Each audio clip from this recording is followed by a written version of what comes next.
to our series is using our annotation tools. So if you remember correctly, I opened the document earlier. So if I just go into my active area, right, so here is our PDF. Okay, now this could be a PDF, it could be a PowerPoint, it could be a Word, it could be over a browser, an app, it doesn't matter. What we have available, we have our Clevertouch inking tools. Right, so you will notice here, I've got my little floating toolbar. So this little toolbar is accessible anywhere on the page. Okay, and in here you will see I have a pencil. Now, so there we go. So you will see my pencil. So if I select that pencil, it will open another toolbar for me. Okay, there we go.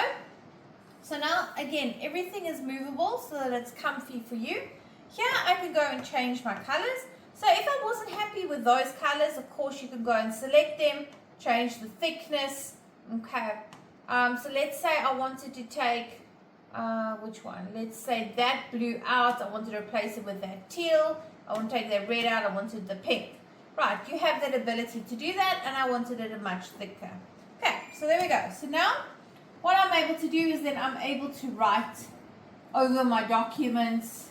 I can go and select my highlighter. Let's first change my color. Right, we can select my highlighter. And like I said, remember in here, you can go make that very thick. And let's go change that one for that rather. Okay, so now if I go and select my highlighter, right, there we go. It should be a lot thicker. There we go. Okay, so you can go and highlight. Again, you've got the option to save your notes. So if I ask to save it to my flash drive, save it into the storage, or I can go and save it to the cloud. Okay, so it'll bring up your cloud drive, or just like the last one that I showed you in our whiteboard, you also have the option of bringing up a QR code, scanning it, and we all have then the notes on our device. Okay, so remember, this is an overlay over your document. You're not writing in your document, not in this application. So if I clear my toolbar, I will lose my content. So if you wanted to save it, save your notes, then remember to follow those steps. Okay, so that's in terms of annotating over content. What we also have here is we have the ability to take a snipping. So you will notice you will have, obviously my toolbar has just now changed its layout, but you will have a snipping tool, right? It's a pair of scissors, and this will snip. So if I select my snipping tool, I can now go and say, right, well, let's say this is the section I want to explore a little further. And what you are able to do is if I select insert, it will now go and insert itself into my links whiteboard file. There we go. And now I have this in here.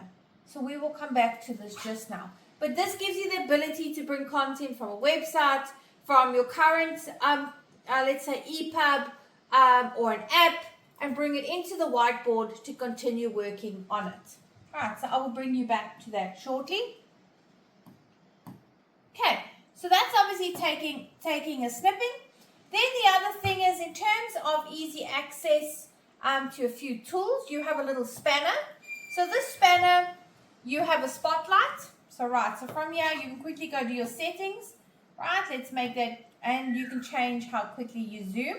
Okay, so that's just quick access to a spotlight.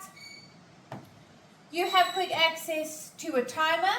So let's just make this quickly, right, 1 second, right, and I say start.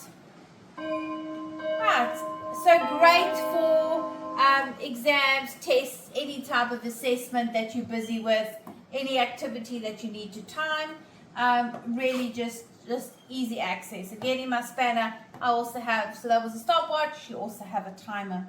Okay, so those are great little tools for you to use over any content that you are currently displaying.